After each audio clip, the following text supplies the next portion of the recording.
네, 월요일 시장입니다. 전문가들은 현재 시장 어떻게 보고 있을지 화면으로 만나보도록 하겠습니다. 먼저 유진투자증권 잠실지점 우원명 부지점장입니다. 현재 시장을 관망 심리가 우세한 시장으로 보고 있습니다. 외국인들의 매물이 출회 중이지만 하락이 이미 선반영됐기 때문에 지수가 보합권에서 견딘다라고 이야기를 하고 있네요. 화학, 철강, 자동차에 단기적인 관심을 가지자라는 의견입니다. SK증권 팬츠클럽 윤종빈 센터장입니다. 유럽 경기가 회복이 되느냐 안 되느냐에 주목을 해야 된다라고 밝혔고요. 앞서 제 오프닝과 비슷한 내용이죠. 화학, 조선의 대표주를 매수해야 된다라는 의견입니다. 와우넷 이효근 전문가입니다. 현재 시장 기술적인 반등 구간에 들어와 있다라고 보고 있고요. 단기적인 트레이딩 관점으로 접근을 하자라고 밝혔습니다. 자, 유진투자증권 잠실지점 우원명 부지점장 연결돼 있습니다. 안녕하세요. 예, 안녕하십니까. 네, 프로그램에서도 현재 매도가 출회되고 있고 외국인들이 5일째 팔고 있음에도 불구하고 지수는 보합에 들어 있습니다. 왜 이런 현상이 나타나고 있다고 보시나요? 예, 지금 말씀하신 대로 시장은 오늘도 외국인의 팔자 물량이 나오고 있지만 이제 지수가 하락하기보다는 강보합권에서 상당히 제한적인 흐름이 진행되고 있는데요. 아무래도 이제 지난주 우리나라 시장 같은 경우는 미리 조정을 받았죠. 선조정을 받았기 때문에 또 추가적인 지수 하락보다는 계속해서 1880선에 대한 지지력을 테스트하는 그런 수준으로 파악이 됩니다. 지금 현재 시장 흐름들을 보시면 여기 시장 모멘텀이 좀 뚜렷하지가 않은 채 일단은 관망 심리가 좀 우세한 흐름으로 판단이 됩니다. 거래대금도 크지 않은 어떤 횡보권 장세에 이어질 가능성이 크다고 판단이 되는데요. 잘 아시겠지만 이제 2분기 실적들이 상당 부분 좀 발표가 됐죠. 그러다 보니까 이제 이런 부분들이 어떤 모멘텀을 좀 가지기는 좀 어려울 것 같고요. 이번 주 같은 경우는 그렇기 때문에 경기 지표에 따라서 시장 영향이 좀 확대될 것으로 보여지는 그런 흐름입니다.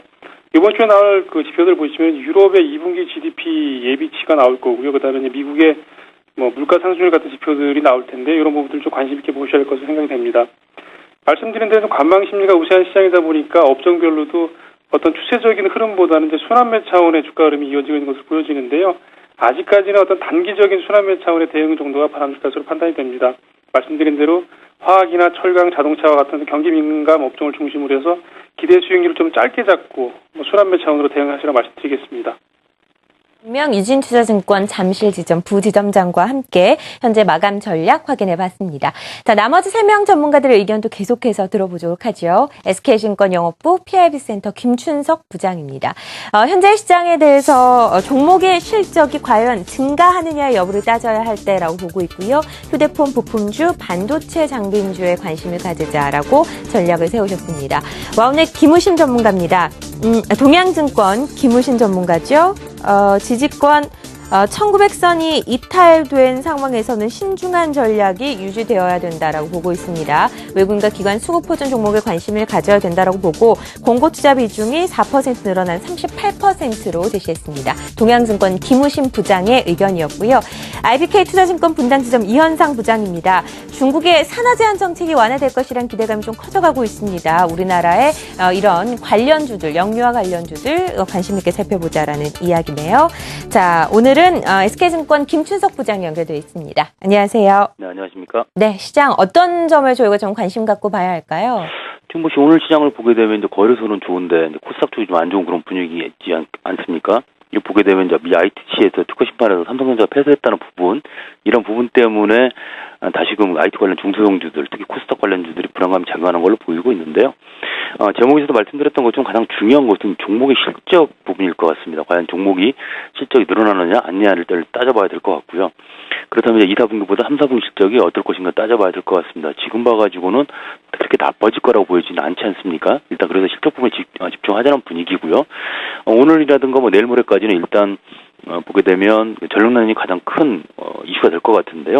이 전력난 자체가 국가적인 악재긴 하지만 주식시장 입장에서는 종목별로 수혜도 나올 수 있다고 보고 있습니다. 특히 그동안 계속 인구에 회자됐던 전기차 관련된 2차 전지 관련주라든가 또는 에너지 스토리지 시스템 관련주들, 이런 쪽은 테마가 좀 이어질 가능성이 크고요. 특히 이제 LG전자의 옵티머스 G2가 이미 발매가 됐는데 그러다 보니까 9월 초에 삼성전자의 갤럭시 노트 3, 그다음에 애플 후속 모델이 다시 발매된다 그런 얘기가 나오고 있는 상태입니다. 그래서 그런 부분 자체를 좀 관심권에서 둬야 될 것 같고요.